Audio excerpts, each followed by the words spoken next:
When my wife left me on her birthday and told me it was over, she was leaving me for her coworker, I felt betrayed. I felt very angry. I felt alone. I felt rejected. I felt completely lost. I didn't know what I was going to do. And for weeks, for months after this, I could barely eat. I could barely sleep because I was always so focused on what can I do to get her back? Are there certain text messages I can send? What if I help her move out of the house into her apartment? What if I send this certain message that will trigger her to know how much I miss her? Will any of these things get her back? I was also focused on, what does this guy have that I don't? Why does she want to be with him instead of me? I thought I did all these things for you. I thought I was a good husband. And all this stuff was just in my head for weeks, for months, not really getting me anywhere. And it really caused me a lot of pain. In this video, I figured since I've already gone through a lot of that stuff, I'll give you 3 actionable things you can do today if you are going through this, if you are going through a breakup, or if you are struggling with divorce, or just hard times in your life.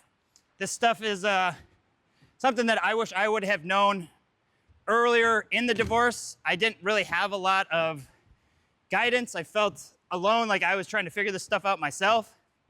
And through reading books and watching some YouTube channels, I started to figure it out slowly but surely. But these 3 tips, if I had started them very early on in the process, I think I could have sped up my recovery, my growth even faster. So in this video, I'll give you 3 tips that you could start doing today if you are struggling, with a breakup or divorce or anything. The first tip is that you're gonna need to stop focusing on all the sentimental thoughts going on in your head. Now, I know this is much easier said than done. When I first was going through this, it took me weeks, months of just a loop in my head of what was going on. What is she up to? What did I do wrong? What about all the good things that I had done for her, I got her out of her parents' house. I got her out of Missouri. I helped her get a job. I helped her go through school. We had such good times together when we were together. And I'm just sitting at work. I had to go to work the next day after she had told me. And I couldn't focus on anything but this divorce. I didn't really have anybody to talk to that I could confide in. So I'm just sitting at my desk, just thinking all day, every day for weeks. What is she doing right now? Why would she leave me? I thought we were supposed to be together forever. We did have such good times together. We would be fun and playful out in public. We had good conversations. Like, we were supposed to be the perfect match. Everyone told us how happy we were, how such a good couple we were. And these were the only things that I was focused on, like I said, for months. I didn't really ever look at what it was like to be alone, what some of the positives were. Like, how great is it that I am on my own now? Because we had fought for, years. We weren't fighting all day, every day, but over the 12 years we were married, we would have fights where we should have broken up or could have broken up 6, 7 times maybe. And we would just agree to work it out. Things would be fine for 6 months or so. Something else would happen. We decided we'd work it out because we were both coming from a place of scarcity and we didn't really want to end it because we were always just focused on sentimental things, sentimental aspects, what we'd be missing out on, what kind of great relationship we do have. And I would never focus on the negative things that were happening. Before her birthday, we had been fighting. I had discussed I would be moving out to get my own apartment because the relationship wasn't working. I think a lot of that I did kind of probably just say because I wanted some attention. I wanted her to feel that I wanted to hear from her that she did want me to stay.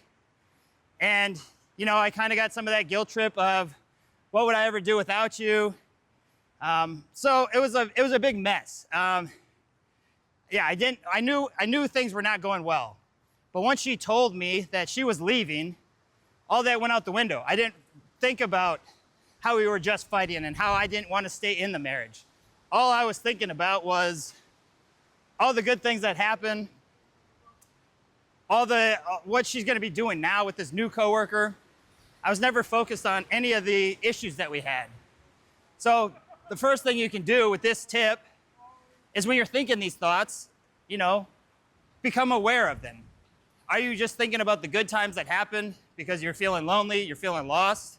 Are you focused on what she's doing more so than what you could be doing? Awareness is the first key, because once you're aware of it, you can start to reshift your focus, you can retrain your brain. So if you do notice this, I know for me, my brain was just like on repeat. I would start thinking of what was she doing? What could I do better? And it would just be a cycle. I was never getting me anywhere. I'm just constantly thinking of the same things every day for weeks. So if you catch yourself in this, one thing you do, take a deep breath, recognize that you are thinking these thoughts. And then what I found to be really helpful, which is what I started to do a few months after I had recognized that I was doing these things, was that I wrote down in my notes some of the good things that were happening because of this divorce. What are some of the things that I'm grateful for now that she is gone? Gratitude, it sounds kind of woo-woo spiritual, but it does make a huge difference. If you can be grateful for what's happening in your life now, you just see what more is possible. You feel better about yourself. You attract better things into your life. It's not easy to do, but if you write down the stuff in a notepad and then review it, write down, what you're grateful for today. Zig Ziglar, if you've ever listened to his stuff, he's got a great segment on gratitude that really resonated with me, that I still listen to pretty consistently. But in one of his talks, he's going over she won $1 million lawsuit from a pharmaceutical company because of some drug that she was taking. It got in her eye and she went blind. So you have to ask yourself, would you give up your eyesight for $1 million? And if the answer is no, then that right there, your eyes are worth over $1 million to you. If you break your legs and you can no longer walk, but you get a $10 million settlement from, I guess, the company that broke your legs, is that worth it to you? Is that $10 million worth it to never walk again? If the answer is no, then you have $10 million. So there's things in your life that you can be grateful for right now. I know for me, I don't want to give up my eyesight. I don't want to give up my ability to walk. I don't want to give up my ability to use my hands. Could you imagine not being able to just pick things up, or not being able to give somebody a hug because you have no arms? There are things in your life that you can be grateful for right now. And if you can recognize that, and if you can really feel it in your body that I am very grateful that I have these things, you can really start to feel better about your life, to realize that what just happened is obviously, it is terrible. I'm not gonna deny that. It does suck. No one wants to go through it. But there are great things. There are things out there to be grateful for. You can move past this. You can become better, and you can evolve and to meet better people. Another thing that's helpful is to write down all the bad things that happened in the relationship, so that you're not focused only on the sentimental aspects. I know for us, we would fight a lot. I mentioned a lot of the red flags that we both had. I never felt like she was probably the one for me after going through all these red flags. I never felt like I could be my best self. And it really hurt my confidence and my self-esteem. But I stayed in it because I thought we were supposed to just work it out. But had I been writing this stuff down, and anytime I'm getting these sentimental thoughts, and I started reading it, it would have got me out of that loop of, what is she doing with this guy? What can I do to get her back? Is there a certain letter I can write? Is there a text I can send? That was my main focus, was just to get her back. Because, looking at it now, it was because she rejected me. Had I been the one to leave, maybe things would have been different. But as I reflect now, years later, it was clearly not a relationship that I wanted. There was tons of red flags, there was tons of bad behaviors. It was just never as loving relationship as that could have been.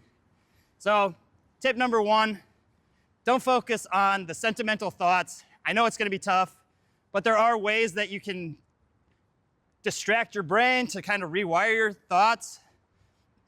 Write down things that you're grateful for. I'm sure if you really think about it, there's plenty of things you can be grateful for. Write down some of the good things that are coming about from her leaving. Now, do you have more free time to do what you want? Do you feel more at ease not having, in my case, I felt at ease not being guilt tripped or listening to victim mentality every day. I enjoyed that I could just come home whenever I wanted. I didn't have to explain myself. I could go out to dinner wherever I wanted. I didn't have to worry about buying something if I wanted. I could just there was a lot of freedom that was involved now. So write down some of the good things that happened. Write down a lot of the bad things that would happen as well. Catch yourself when you're thinking these thoughts. It's gonna go in a loop. They say thoughts. I was just watching a video the other day. I don't remember her name, unfortunately. But she was saying a thought takes about 90 seconds. So from start to finish, your thought will go about 90 seconds. And then if you rethink that thought, it's because you're retraining your brain to consistently think about this, which is what I was doing. This would start when I wake up, I'd hit the office, and then all morning I'm just thinking all these thoughts, same cycle all over. Why did she leave? Why did she leave? Why did she leave? What is she doing with this guy? What is she doing with this guy? What can I do to get her back? And it was never positive looping thoughts of, hey, I love this freedom. Hey, I didn't really enjoy this part of the relationship anyways. So hopefully that helps you with that. Tip one, don't focus so much on the sentimental aspects. Really dive into the relationship. Figure out things that you didn't like about it. Also with this, start writing down some goals that you have. Write down the kind of relationship that you want to have in the future. What kind of girls you would rather be with. Is she loving? Is she fun? Is she caring? What does she like to do? Goals that you have just for your life in general. Now you have your freedom. You can set any goals that you want. You don't have to run it by somebody else to make sure they're aligned with you. I know for me, once my wife left, my goals shifted to becoming more social, becoming more adventurous, living a life that I wanted. I didn't have to be guilt tripped for working out. I didn't have to be guilt tripped for wanting to travel or wanting to talk to certain people. So write down the goals that you have. Be very specific with them. Is there something that you've been wanting to do for a long time, but you couldn't because you felt maybe embarrassed or that your partner wouldn't be supportive of it? Write that down. The more specific, the better.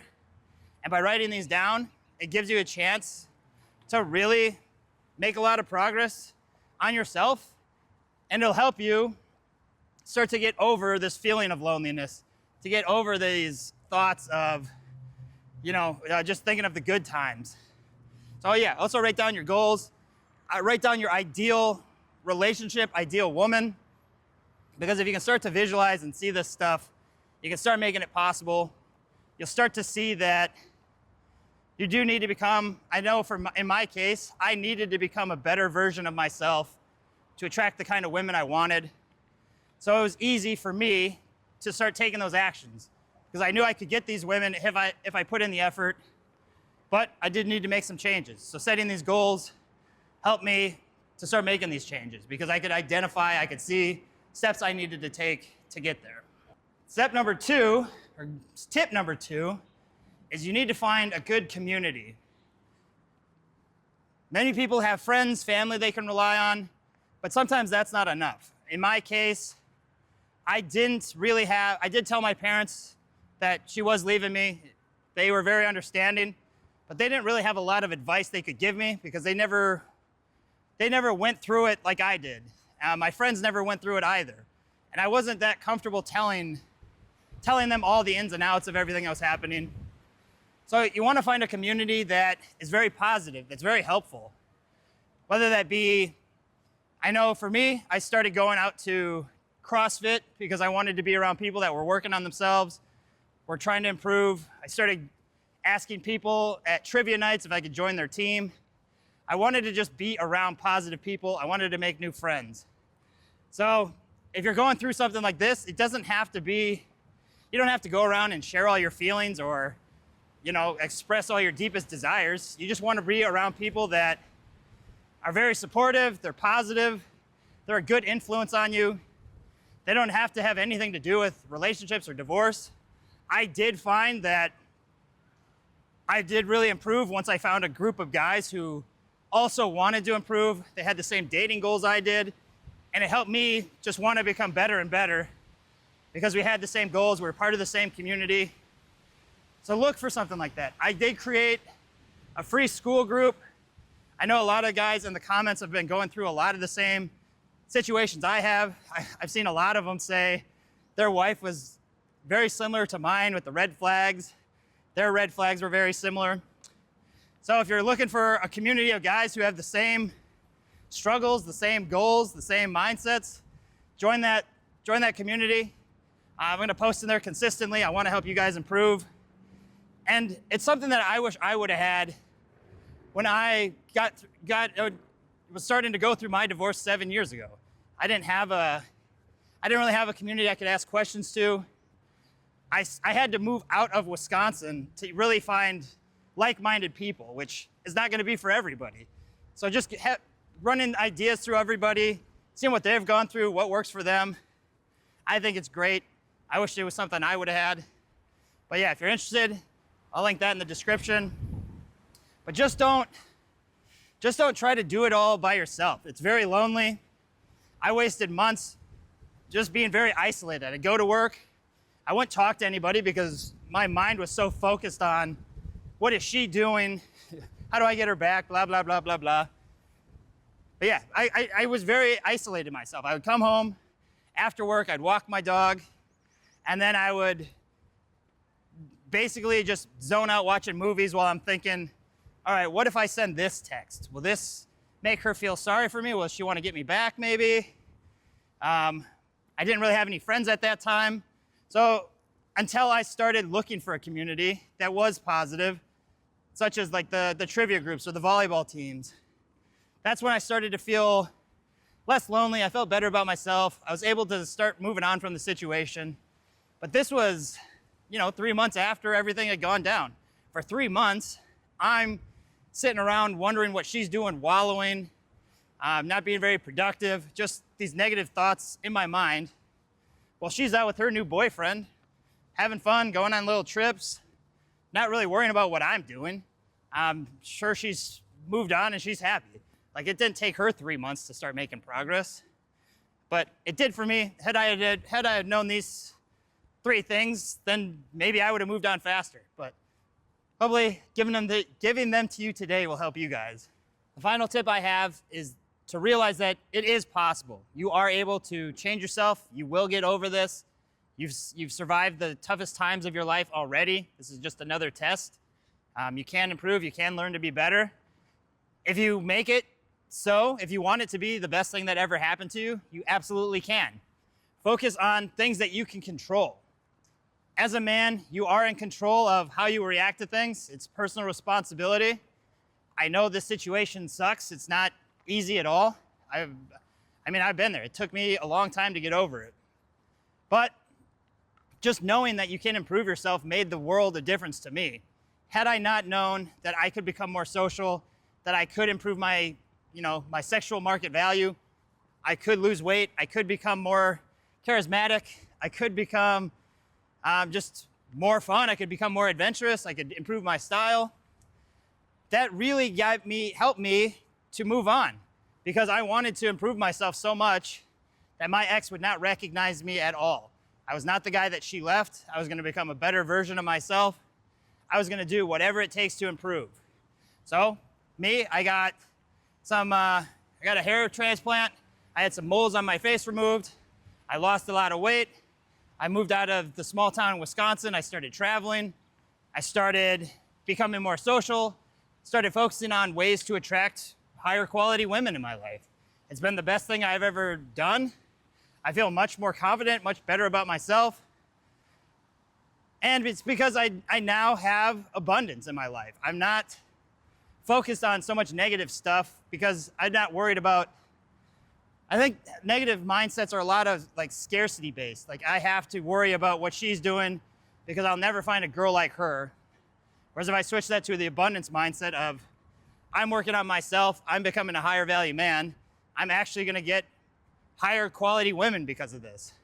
I don't need to focus on the scarcity of, oh, I'll never have her, or I'll never get the things that I want in life, because I've been working on myself. And if I don't get those things, I'll survive. I know I can handle situations. It's not the end of the world. I've dealt with difficult situations before. I'll just keep working on myself and becoming better. So I just know that it is possible. There are people out there who have gone through similar situations. They have great advice for you. Like I said, the community, join that, post any questions you have. It's a lot easier to connect with me there than through the comments. A lot of the comments come in and I don't have time to review all of them, unfortunately. But I'd love to meet you guys in the community where we can have dialogue. We can figure out with each other things that have worked, things that don't work, things that we're working on together. I think a lot of the things that helped me would help you is having like-minded goals, like-minded people. I'm always looking for ways to improve myself. I do have like daily checklists that I do. It'd be great to hold each other accountable so that we're working together to become better men. Because I know for me, I was not, the divorce was my wake-up call. I didn't learn to improve myself until afterwards.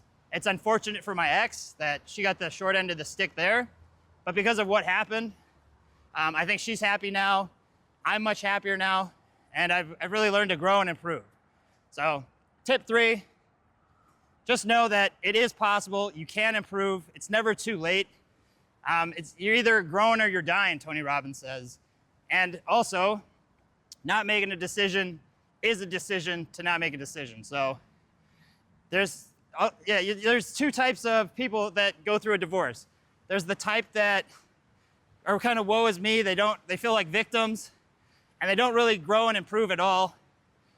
And that's the majority of people. A lot of people I know that have gone through divorce, they either didn't work on themselves and then got back into a similar relationship afterwards, or they kind of did what I was doing in the beginning where they're so focused on just the sentimental things, thinking she's the one.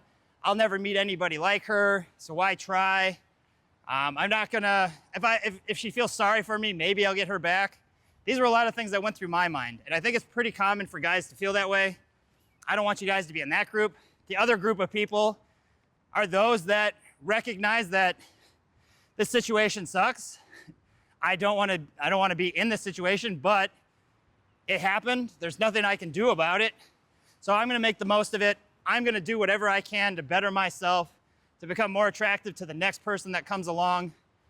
I want to attract high quality women. I don't want to end up in the same relationship I had, which is exactly what would have happened to me. I'm 100% certain that would have happened to me if I didn't start working on myself or if I didn't leave Wisconsin.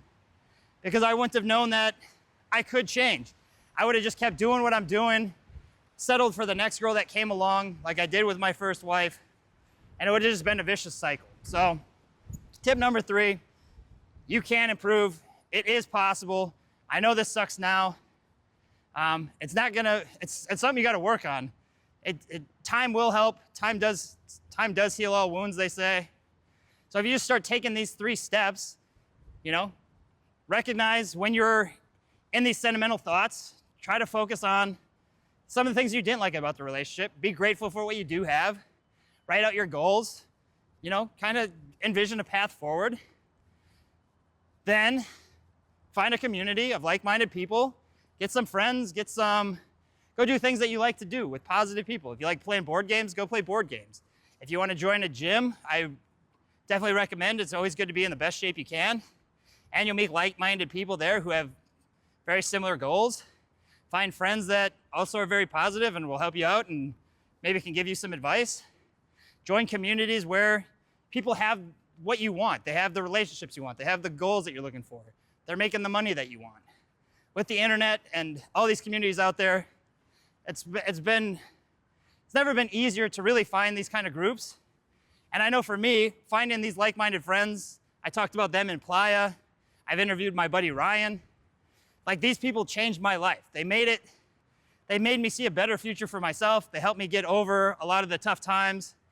Had I never found these groups, I might still be in Wisconsin, still might not improving, might still be worrying about what my ex is doing. I don't know. But community is vastly important. And then the third thing, it's possible. You know it's possible. I hope you know it's possible. Yeah, it's not easy, but it can be done. And if you take the right steps and envision what you want, anything's possible.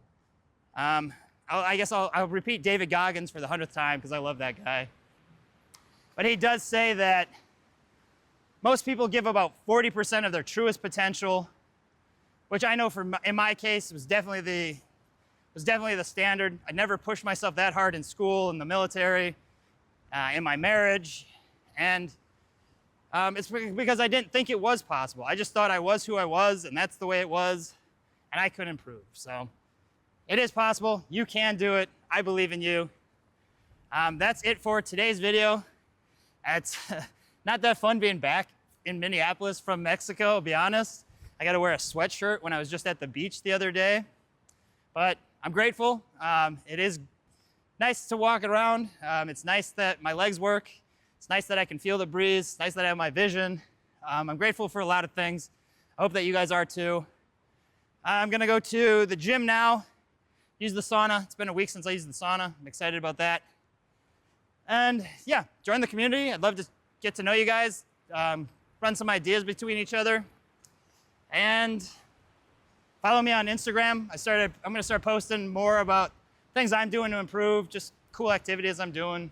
I don't know, just keep in contact. All right, that's it for today's video. I'll see you guys tomorrow.